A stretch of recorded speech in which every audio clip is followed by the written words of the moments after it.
Welcome to the Afterlife Files, where we investigate near-death experiences, shared death experiences, and all things afterlife and how they affect you. Unlike podcasts that are just stories, we'll give you a heads up on what to look for in our conversation, and then after the interview, stick around. We'll help you make sense of those accounts so you can incorporate the insights into your life. I think you'll find that once having your most profound questions answered, living life in the physical is filled with more peace and joy. Please visit us at neardeathmeditations.com for all of our resources.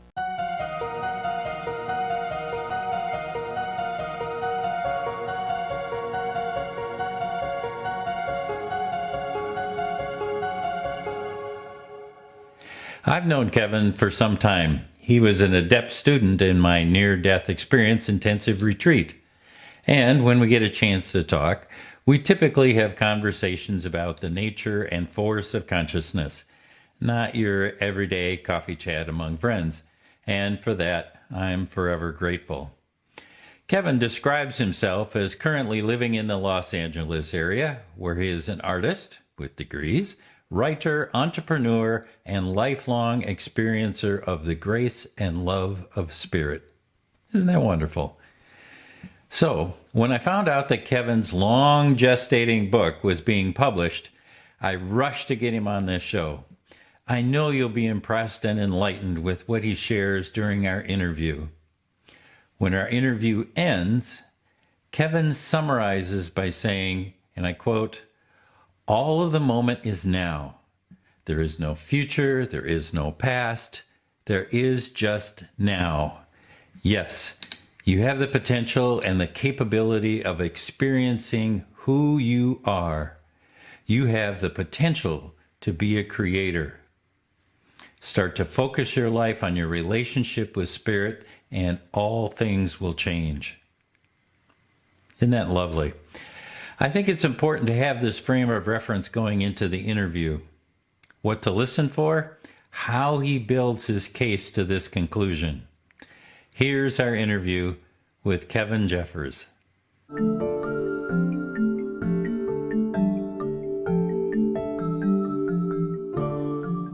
Hey, Kevin, nice to have you with us here on the Afterlife Files.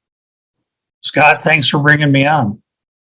I have to say, I was really intrigued when I got your copy of the book, The Pattern, because it's filled with all kinds of really interesting stories.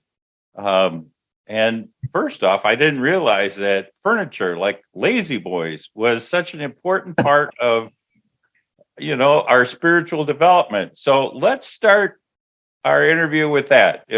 Like what happened in the Lazy Boy and why, and why do you call it the pattern? Well, two things. The Lazy Boy is my favorite meditation chair. It's beautifully made for a reclining person.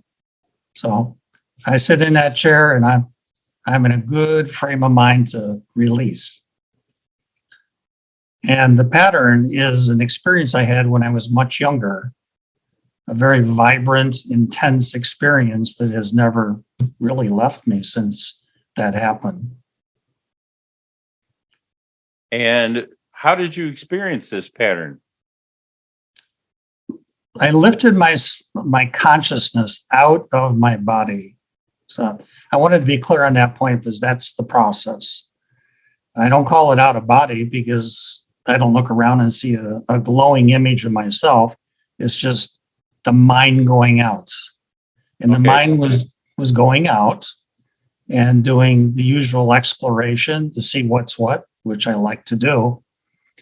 And I somehow shifted into a space of awareness of the everything, not a specific thing, but the everything. And what I saw to me, was incredibly stunning, almost speechless, was a grid pattern that goes through the earth, and in the grid are sparkles of light. Mm-hmm. And I couldn't understand what I was looking at, so I just zoomed in a little closer. And the sparkles of light, as I saw it, were souls.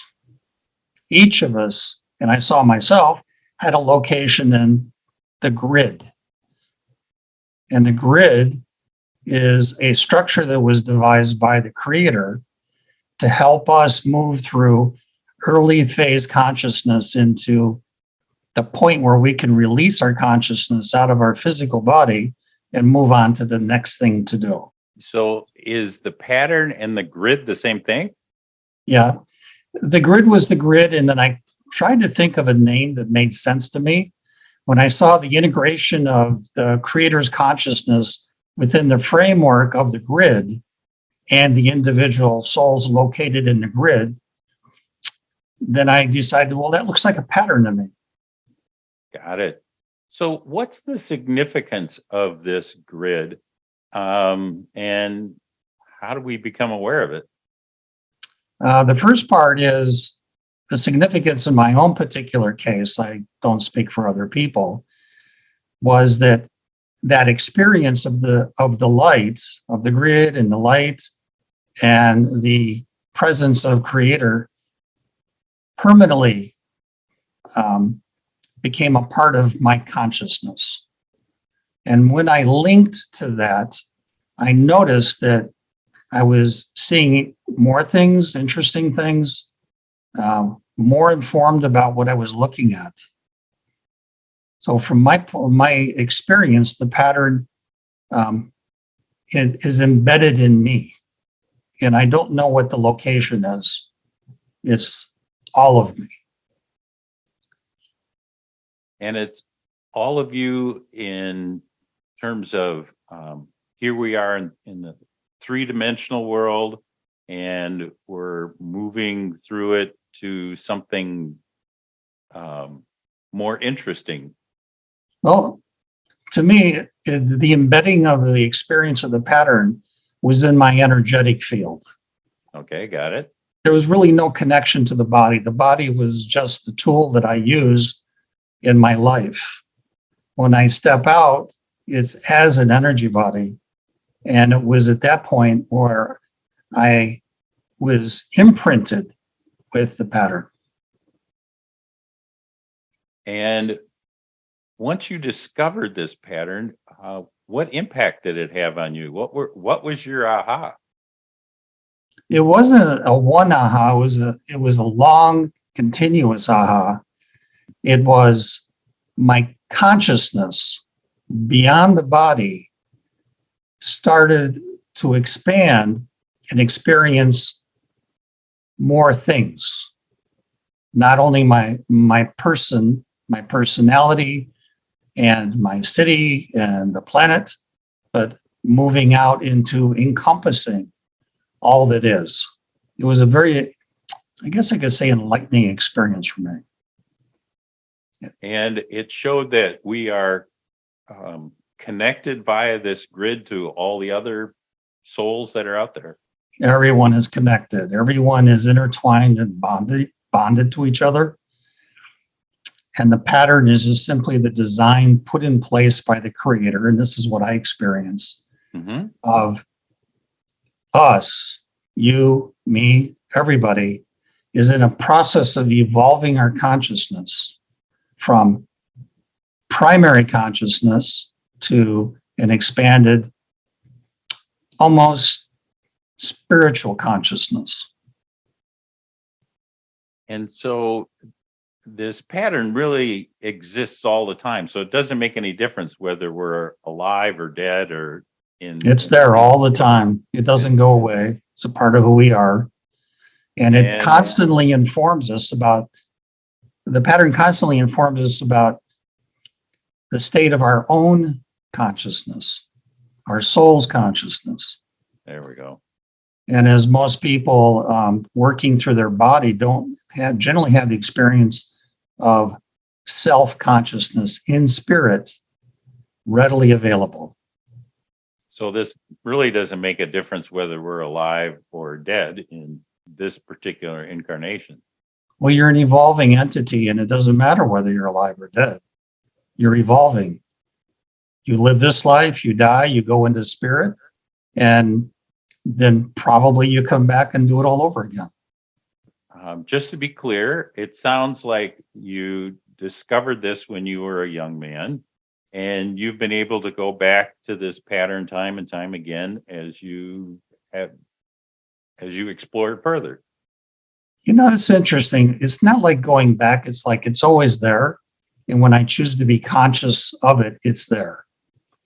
But because it's been such an overpowering, overwhelming experience to me as a person that I don't want to go there all the time. Mm-hmm. It's disruptive Oh, to my that's interesting. Disruptive yes, in what way? to my normal daily consciousness here on the planet Earth. It Uh, captures my attention. I definitely don't want to go into the pattern when I'm driving my car. Somewhat distracting, is it? Totally. Because I become immersed in the pattern one more time to the exclusion of all else. And it's really not conducive to personal safety. Whereas you're doing something and then suddenly just stop doing it. So you did this during a state of meditation, is that right? Yes. And so how long have you been meditating? What's the style that you use? Tell us a little more about that. Okay. So the meditation part started when I was 17 or 18. And I really enjoyed it. So I continued to meditate. I didn't know what meditation was, but in that state, in the meditative state, a lot of interesting things happen. For me, the first things of interest that happened were during my first hypnosis section. There was a guy who was a trainee hypnotist and he knew what I was doing and he wanted to find out about it. Mm-hmm. So he pulled me through his regression, popped right out of my body, went into a past life. And that was the beginning of probably me in the spiritual world. Before I was aware and I knew and I talked with people about it, but it really didn't impact me until I went out of the body, when I went into a past life. Because for me, it was that first experience was lifting through the roof of my house, going out into some place, and then shifting. This is very important. Shifting consciousness into an awareness of a past life. And that got the ball rolling. So when you talk about an out-of-body experience, are we talking about like the classical Bob Monroe out-of-body experience, or are we talking about the shifting of consciousness, or both? Or we're talking about both.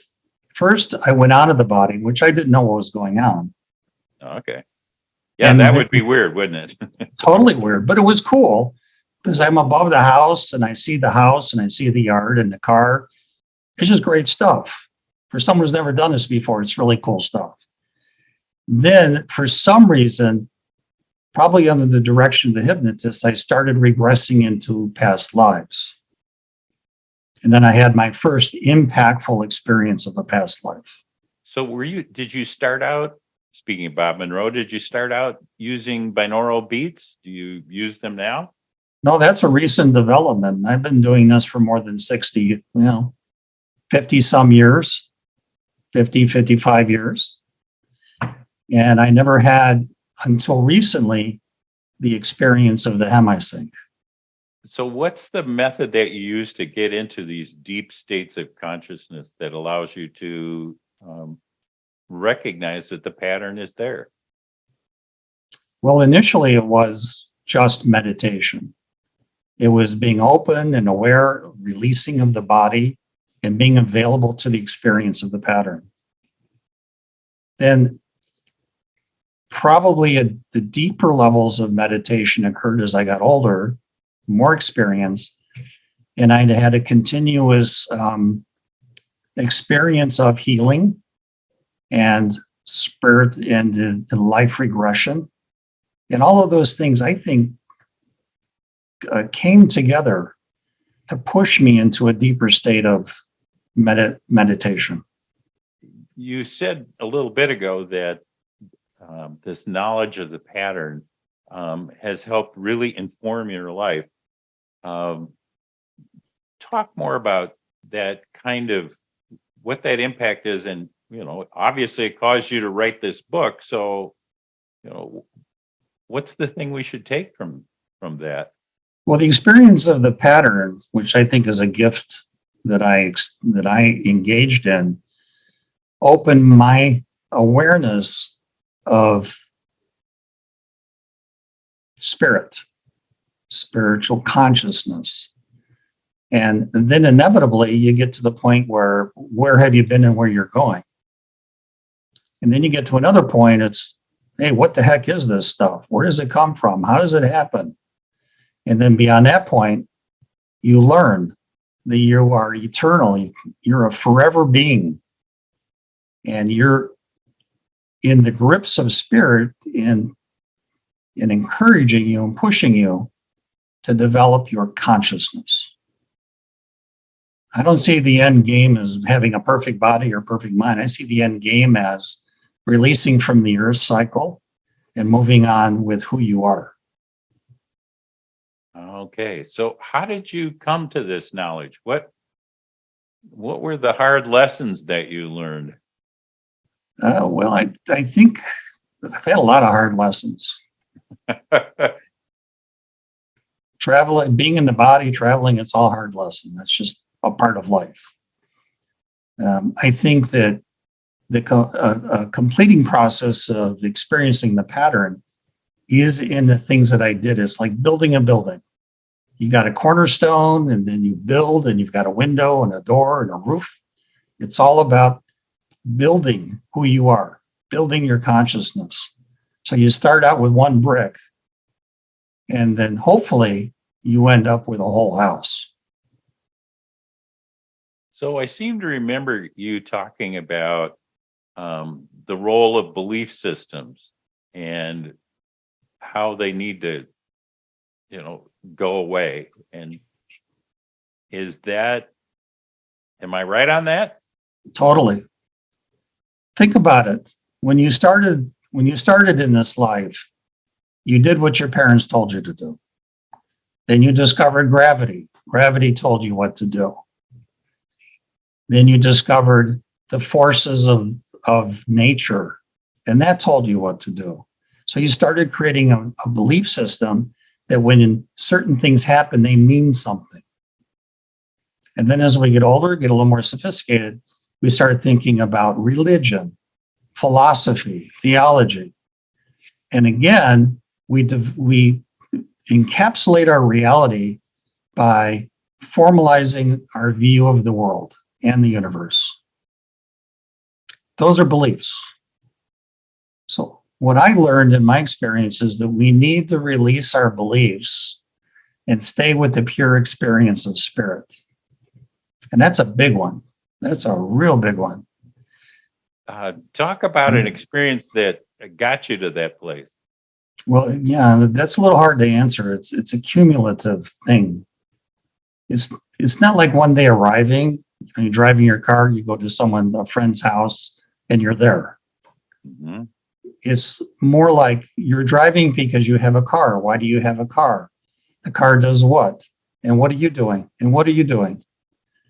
It is a coalescing of all things.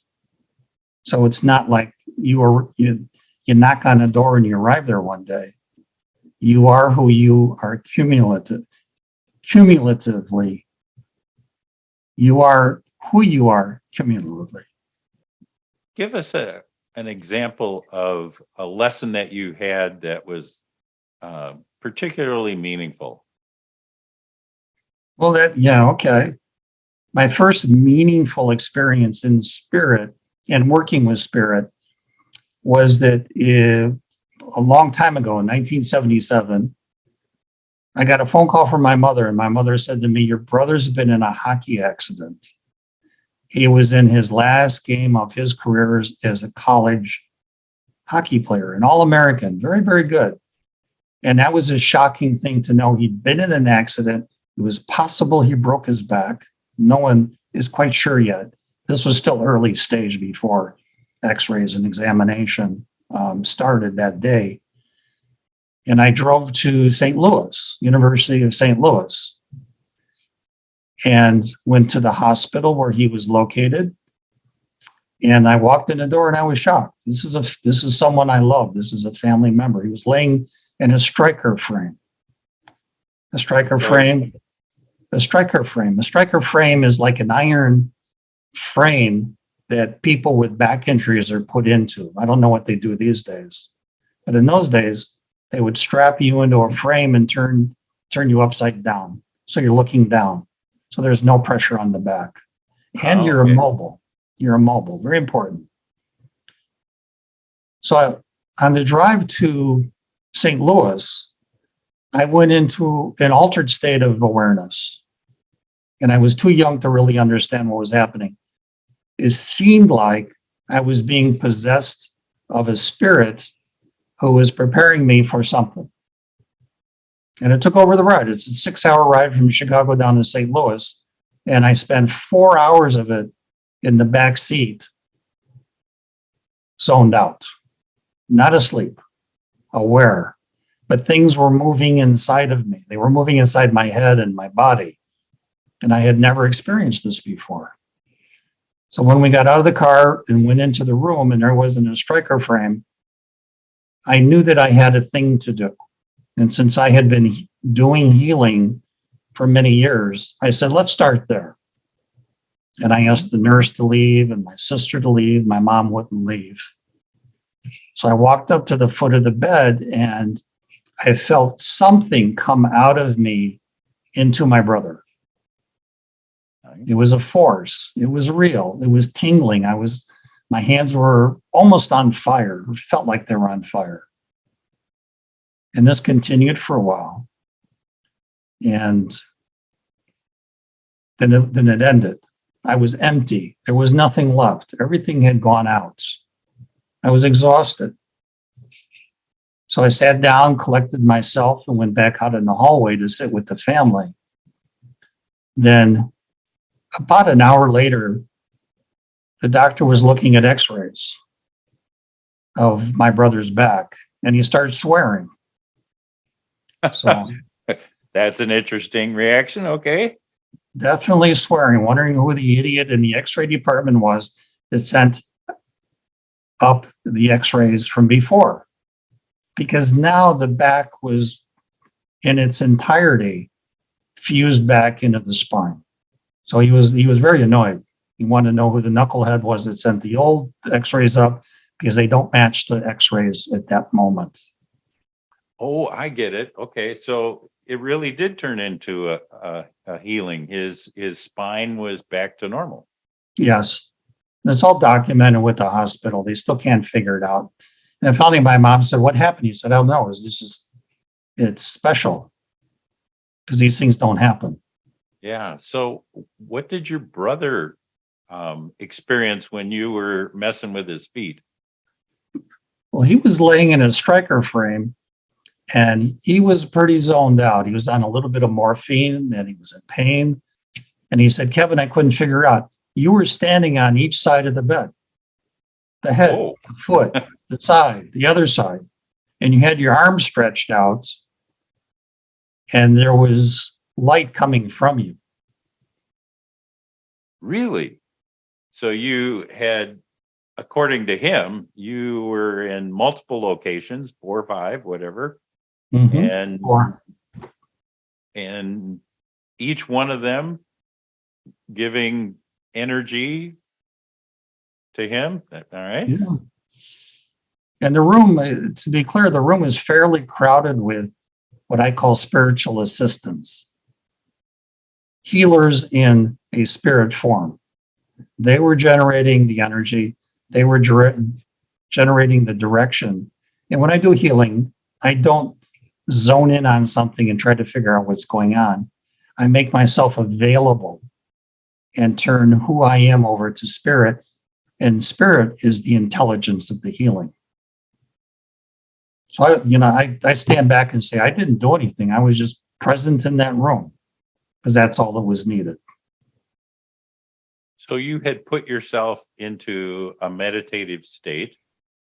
It sounds like it was not exactly willful because it was going on while you were driving, Yes. and they were in control of driving as well as you were experiencing. Am I right on that? Well, there was a little bit of downtime between getting out of the car and showing up in my brother's room. Okay. But then when I stood at the foot of his bed and prepared myself to be a healing channel, that's when the action started. This wasn't about you. This was about your ability to let go and let the light do its thing. Yeah, I never consider anything about me. I'm more than happy to be a channel, and whatever happens, happens. Because I never see myself as being smart enough or direct enough or powerful enough to actually do something. And I would be concerned I was doing the wrong thing. So I open myself up to spirit, and spirit does its thing. Yeah. So I take it then that we can all do this since we're all connected to the grid like you are. We do it all the time. Talk about that. Example, if you're a father and you have a child in distress and they're not feeling well, you sit by their bed, you hold their hand, stroke their forehead, put a cold cloth on, and you pray or not, the child will get better. There is a transfer of energy through one consciousness into another. We just don't see it that way. Oh, it's great. The fever broke. How'd that happen? Well, you were the cause of that happening. And that person or the child was reaching out to you as well. So it's what I call a joint effort. You have a sender and a receiver, and they both have to cooperate with each other or agree to this. Every person you heal is always in agreement that a healing can occur. Otherwise, nothing happens. Otherwise, nothing happens. Yeah. No. If they're not supposed to be healed, you can't make it happen. And it's not even supposed to be healed. They just, from as a spiritual being, as a soul, spiritual soul, they're agreeing or not agreeing, or they have conditions and limitations on the agreement. We are all amazing, indestructible powerhouses in spirit. We know what's going on. We know what to do, and we know how to handle ourselves. This thing that, this tingling sensation that left your hands, would you call it light or energy or vibration, or, what does it seem to be like for you? To me, it was a light energy, which I observed happening. So it had a visual presence at the moment, but it was going out. And there was a bit of a vibration. My hands started to get very hot. So there were physical effects of that healing. So have you used this light in other ways too? I use it constantly. I view light as the manifestation of spirit, creating an intent, trying to accomplish something, spirit and a spiritual energy to accomplish it. You may not be fully aware of it. You may not be aware of it at all, but ultimately that is what's happening. So you cannot move through your reality hoping that your body is sufficient to create an environment where you can survive. It just is not going to happen.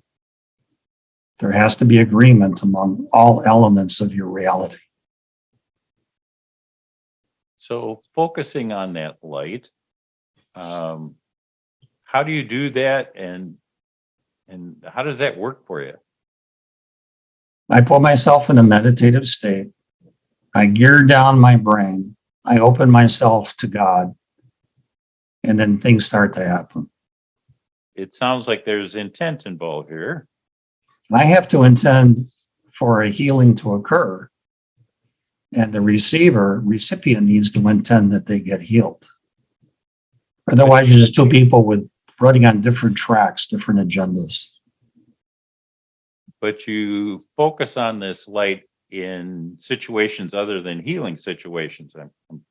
I use it all the time. I use it for business. All right. Make Give a us a decision. couple more examples because this is fascinating. When I go into a negotiation for a contract, I have to know where things are moving. And there may not be a tell on the other side that they're going to do something or how they're going to do it or what is going to happen. You need to understand the shifting of energy and the balance of the relationship of the two and the probability of all things occurring. Just because you're having a great negotiation doesn't mean you're going to be successful. Maybe think about this. Success is not in your charts for that particular deal. Say a person is in a spot where they're have a decision to make about their life. And should I go this way? Should I go that way? How would you use it in that situation? I'd give it a try. If it was desperate, life-threatening, I would give it a try. Otherwise, I have time to contemplate, and meditate, and pray, and do all those things. Sometimes you're just on the spot. A family friend was out with us, and he just fell over, and he stopped breathing. Oops, that's not good. No, so I figure that's weird. And then I went over and touched his head, and his eyes snapped open, and he started breathing again. Now, that sounds a little bit incredible, but I have the witnesses to the fact, which I need witness. I won't talk about anything that's not been verified, by the way. It's just like talking, spending air. And you didn't know what was happening, but the group there saw that happen. And I was not entering into an intention other than to help this guy. So there was no bolt of lightning. There was no voices. There was nothing. It was just something that I knew to do because I had done it before and I had no idea what the result would be. But you have to try. At least I have to try. Yeah. So speaking of intent, have you been able to discern what our creator's intent is for us, for the grid, for whatever? That's the big one. I know. That's why I'm asking. It's a real big one. The answer is no.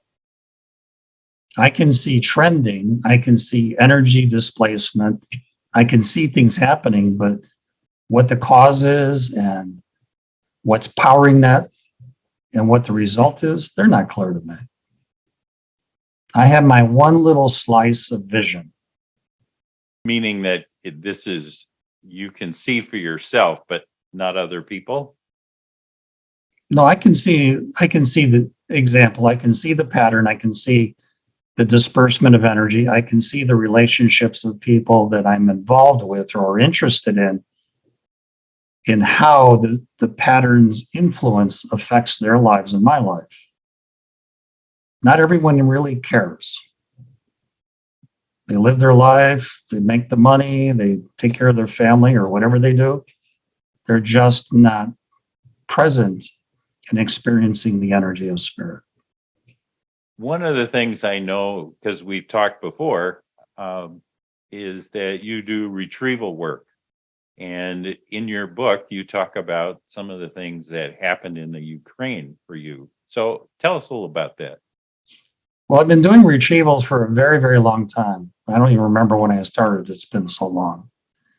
And then when the Ukrainian conflict started, remember it was a conflict when things started happening. And then you heard about the Russians starting to invade and take over towns. I knew there would be souls that needed to be retrieved. And I focus on children and aged adults. And maybe it's a little discriminatory, but I figure that if you're healthy and you've got all your parts, you can take care of yourself. Mm-hmm. The problem is children that are killed by the violence of war. When they die, they don't know what to do. There's no training. There's no mom and dad. There's no anybody there. But more importantly, they're confused. They're confused. Sure. And one They minute can't. you're alive, and the next minute, no. And where do you go? How, to us with our training and a full span of life, or even close to a span of life, when we die, the thought generally is, I want to go to heaven. I don't want to go to the other place. But just as a note, there is no other place. Yeah, so got that. So the children need to be pulled through into the light of who you are, heading towards what I call the city of lights. I'm reluctant to call it heaven because I've never seen it as heaven. I've just seen it as Bob Monroe said, the city of lights, and that rang a bell. And then when I went there, it was real. But I knew that was the place of recuperation. I knew that was the place of healing. So you want to take these children there because Yeah, this is where they could get repaired from that trauma that they just witnessed. that's my commitment to life. So in the Ukraine, a lot of that was happening, and older people were being blown up, or buildings were collapsing on them, or they died of fire or smoke inhalation.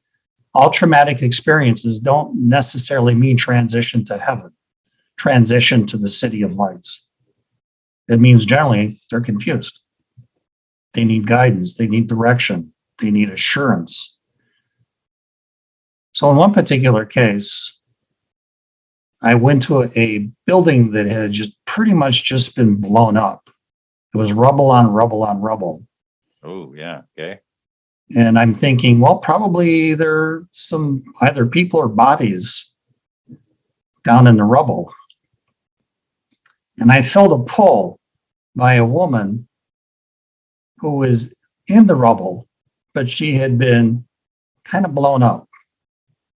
Mm-hmm. There were many pieces and parts of her, and it was like seeing a ghost. And I hate to use that word. It's like a light shadow moving around, confused and lost. So I thought, this isn't good. But what can I do? I've never put someone back together again. That's new stuff for me. So then I had this bright idea. Well, why not go back to where I was and start a process of rolling back time a few days? That made sense to me. I mean, what else? There was nothing else I could do. You got to try something. So I rolled it back and I went back there again. She was living in the apartment, boiling tea or something, some kind of activity. Okay. Having a good old day, very happy. And so what I did is that I placed what I call energy tags, surrounded her with energy tags in anticipation in 2 days that these would be needed for retrieval. Mm-hmm. So then I went back again, all the way back to the great chair, the meditation chair, and I rolled myself forward to present time, and then I went back again. This was a very long night, by the way. This was about 3 hours. Yeah, I could see it. You got to go there, come back, go there, come back. Yeah. And you don't know what direction to take because you have no training on where to go. So when I went back to that pile of rubble when she had died, then I saw pieces of energy moving around in the stone. As I've never seen that before. But each one of them were tagged. I figured that's her. So somehow I reached out and pulled all of her out because I knew the location identity of her energy. And it's been merged with your energy tag. So It's like it's in suspended animation.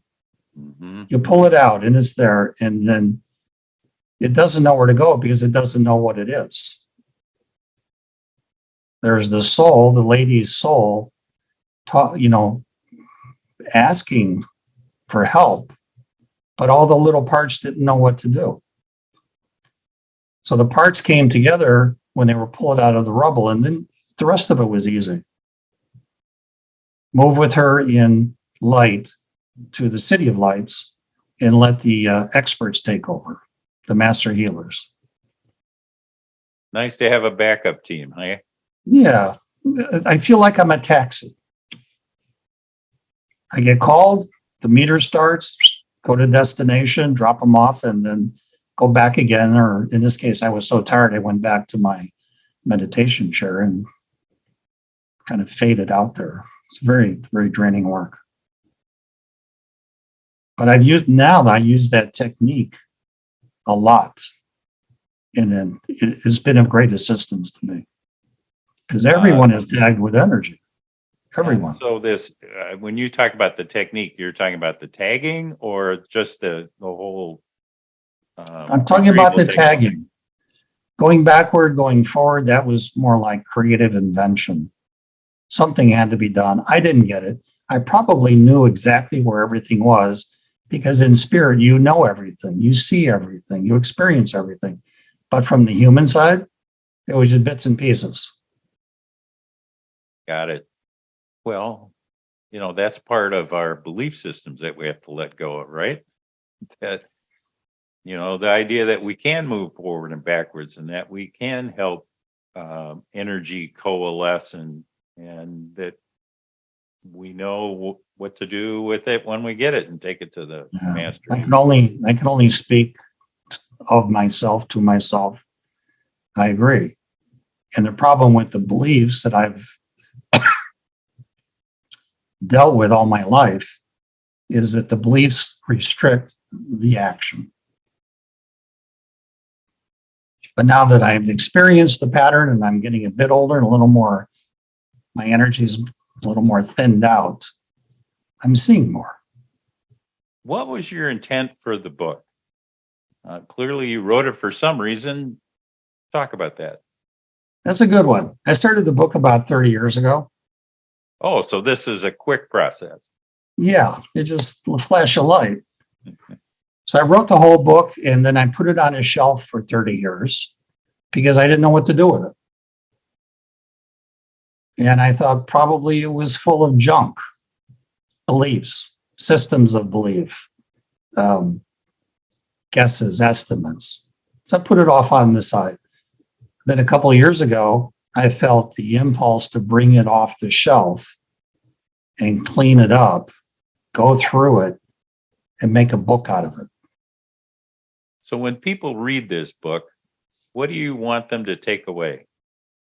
That they have the potential to be who they want. Oh, that's lovely. And you explain it in this book? Yes, more towards the end of the book because the first part is action-packed with different stuff. But towards the end, it's yes, you can do this. Yes, you can build a life where you can experience spirit. You can experience who you are. There are no limitations or restrictions other than the ones you place on yourself. Probably more the result of beliefs. Boy, that one thing right there is incredibly valuable. Thank you, Kevin. And how can people get this book? And how do they learn more about you? Well, I don't have any mechanism to learn more about me. I think you just have to settle for the book.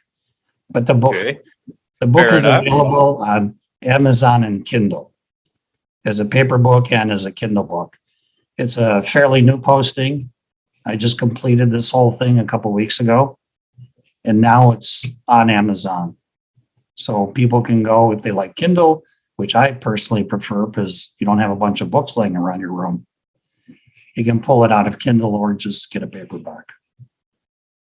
So are we here at the Afterlife Files the first to interview after the book has been published? Yes. When you mentioned it, well, good for you. When you mentioned it, I knew that I would be dealing with someone I could trust. And, the environment, particularly in our relationship over the years, has been very smooth, beneficial. So when you said, well, why don't you do this? I'm all in because I'm all in for you. I thank you for that. And the reverse is true. Thank you.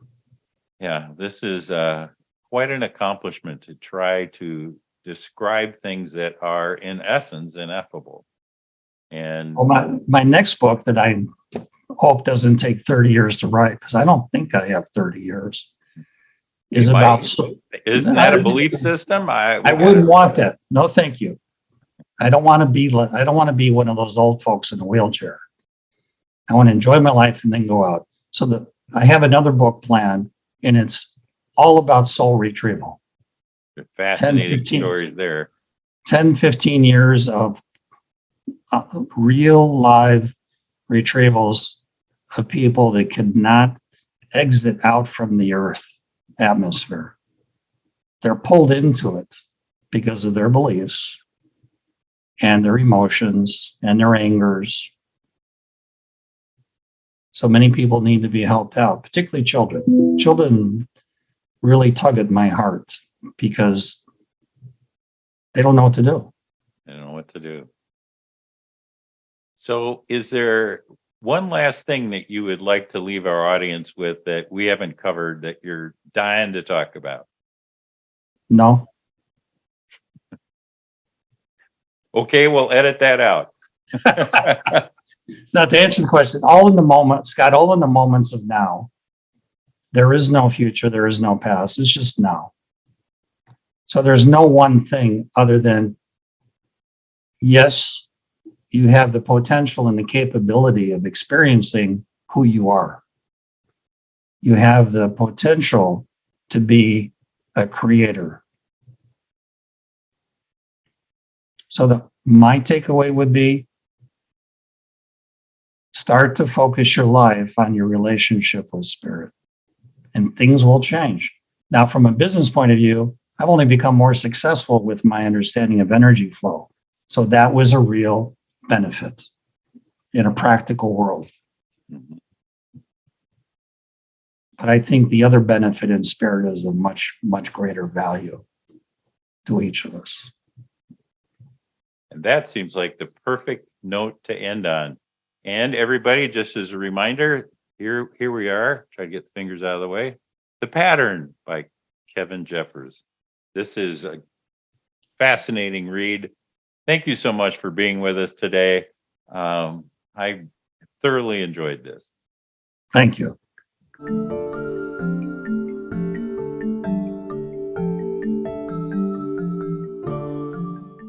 There are so many insights that come up during this interview.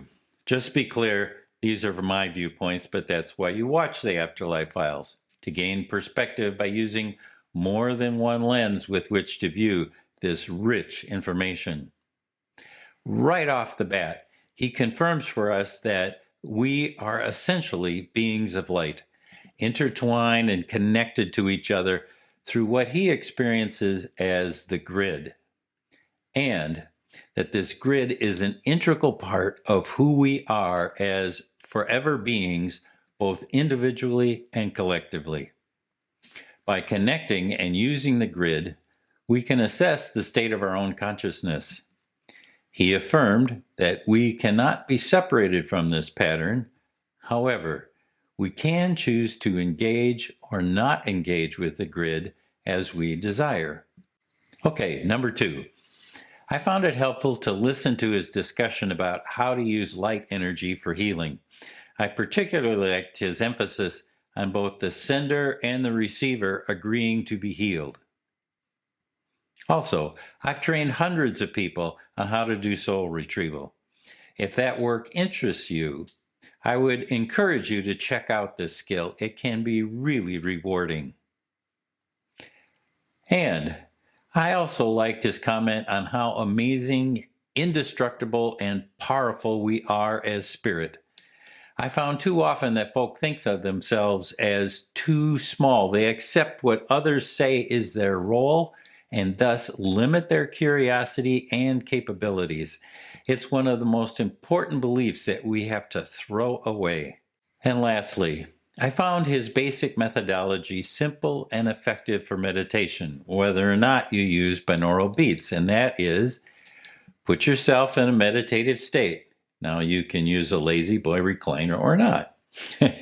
Then gear down your brain, open yourself to God, and that's when things start to happen. I do hope that videos such as this can give you some insight on what near-death and shared-death experiencers discover about the afterlife, the nature of consciousness, and how to live your life more fully. If you've not already hit that subscribe button, I would encourage you to do so now. If you're watching on YouTube, like, subscribe, and comment. You can find the Afterlife Files on all podcast streaming apps, Apple, Google, Spotify, Audible, the lot. And please pay us a visit at neardeathmeditations.com. Bye now. We'll see you next time, and thank you for joining us at the Afterlife Files.